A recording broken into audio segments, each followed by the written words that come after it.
The Sea Foam Wave, a great knit stitch for summertime. Hi guys, I'm Kristen and welcome to Studio Knit.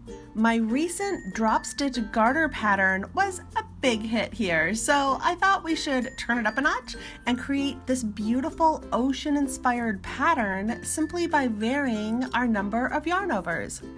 I have the full written pattern on my website. The link is in the description below. There is a printable PDF, and you also might want to click the link to pin this onto your Pinterest board and save it for later. For our materials, you can use any yarn and needle size you want. In this example here, I am using cotton worsted weighted yarn and number 7 knitting needles. You've seen these before, as well as scissors and a tapestry needle. And to begin, we start with our beloved slip knot, and we are going to be casting on in multiples of 10 plus 6. Okay, what that means is in multiples of 10, you cast on 10 stitches, and then you stop there and you cast on another multiple of 10, and you keep casting on in 10 until you have as many stitches on your needle as you'd like for the width of your project. And then once you have that done, add another 6 stitches after you've done your multiples of 10. Okay, does that clear it up? I hope so. I get this question a lot. And here on row 1, it is super simple. We are knitting all. So row 1, just do that knit stitch all the way down the row. Oh, and if you think this is a really cute pattern that you would like to try, do me a favor, hit like, it really helps me out. Okay, row 2, this is where all the fun begins. So K6 right there, that just means knitting the very first 6 stitches, super simple. And I'm going to show you this in detail. So yarn over 1 time, that means bringing our yarn through the middle of our needles and holding it to the front. I'm just going to hold it right here as I go ahead and knit 1. So you'll see it says yarn over 1 time and then knit 1. So that's what we're doing here. We're taking that yarn over and we're knitting that 1 stitch and knit it through. So here we have the 6 stitches we started with, and then there's our little yarn over, and here is the 1 stitch that we knit.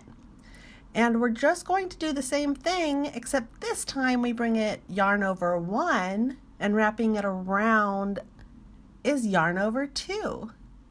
And then we'll just hold our yarn right here as we go ahead, and again it's just knitting that 1 little stitch, and we take our yarn around, knit it through that stitch, and I think you have the hang of it, but I'm going to stick with this a little bit more to make sure that you do. Now, we're going for the big one here. Yarn over 3, so that's 1, wrapping it around, that's 2, and wrapping it around again, that is 3. We hold it in place right here, and again, we are just knitting 1 stitch and bring that yarn around, knit it through. Awesome. And now our drop wave is going to go down. So it is going to be yarn over 2 times, 1 and 2. I'll go a little bit faster here because I know you got the hang of it. You knit 1 stitch, and then here at the very bottom you'll see it's yarn over 1.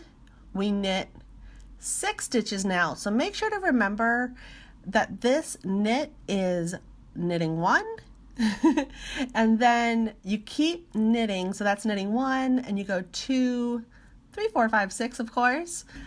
So you'll see in the pattern the asterisks. Now what that means is that you repeat this section for as many multiples of 10 as you may have cast on your needles. So once you've finished knitting those 6 stitches at the end, you just go ahead and repeat with the yarn over 1, knit 1, until you get to the very end of row 2. And I want to take a moment to show that after all those yarn overs, your knitting needle is going to be pretty crowded with stitches, but do not worry, we are getting rid of those. We're dropping those stitches here on row 3. Beginning with simply knitting 6 stitches, super simple. And the first thing we do is drop 1 stitch. So right there, the yarn over, we just drop it. We just let it go. We are not knitting it. We're just letting it go and letting it fall. Right there in the front of our work is pretty much where it likes to be, and we just ignore it. And then we knit 1 stitch. You'll see the pattern to our left here. And then next, we just drop 2, 1 and 2. And the drop stitches are really obvious on your left needle. And you just knit that 1 through, and next we're dropping 3. So 1, 2, and 3, and that's a long one. And so just let that stay there. Go ahead and knit 1 stitch. And you know what's coming next. We are going to be dropping 2 stitches right here. 1, bloop, and 2. Let's go ahead and knit 1 stitch. Take it around. Here we are at the end. Drop 1, bloop. Okay, and now it's knitting 6. So 1, and just keep knitting. Now you'll see this is what our drop stitches look like. I like to sort of pull them into shape. You'll see a little bit later, shaping this definitely helps our wave pattern look really good. And we just continue dropping and knitting as we go down the row. And row 4 couldn't be any easier. We are simply wrapping up this little section here by knitting all the way down the row. And here we can take a look at how our seafoam wave is shaping up. I really do like to pull the waves, kind of get it into shape right there. Now, carrying on, we are going to do row 5. You can do it either with the same color yarn, or if you'd like to do different colors, row 5 is the perfect place to change it up. It's also a great way for me to show you the distinction between rows 1 and through 4 and 5 through 8. So I'm going to change here to white yarn. Row 6 here is totally identical to the yarn overs that we did, except we just started sooner. So it's only knitting 1 stitch, and then we immediately go into the yarn overs. So you'll see on row 6 in the pattern, it just says knit 1, and then there's the asterisk, and it starts the yarn over pattern. What I wanted to point out in row 6 is at the end. So you'll see the yarn over pattern ends with K6, knitting 6 stitches. However, on this row, we are just ending with our last repeat is knitting 1 stitch. And on row 7, it also is the same drop pattern. It's just that we start it sooner. So it's knitting 1, bloop, drop 1, knit 1, and drop 2, bloop, bloop, knit 1. And you know how to do it. Again, on this row, you are going to be ending your last repeat with just knitting 1. It's not ending with knitting 6. It's just knitting 1 on your very last stitch. And our last row, row 8, I bet you could have guessed it. It is simply knitting all the way down the row. And we just repeat rows 1 through 8 for the length that you desire.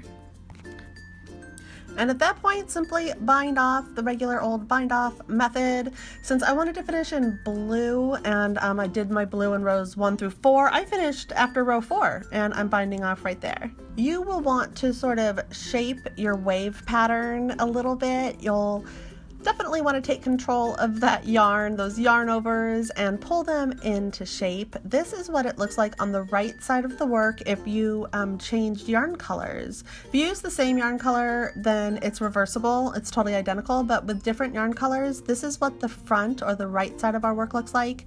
And here is the back. what they call the wrong side. I think it's still very pretty. And depending on the type of yarn that you used, you might want to block. I lightly steamed mine because this is cotton yarn, to really make those wave patterns stand out and have my yarn overs lie as flat as I could get them. And I hope you are inspired to knit up this seafoam wave knit stitch pattern. It is super cute and pretty and lightweight for summer.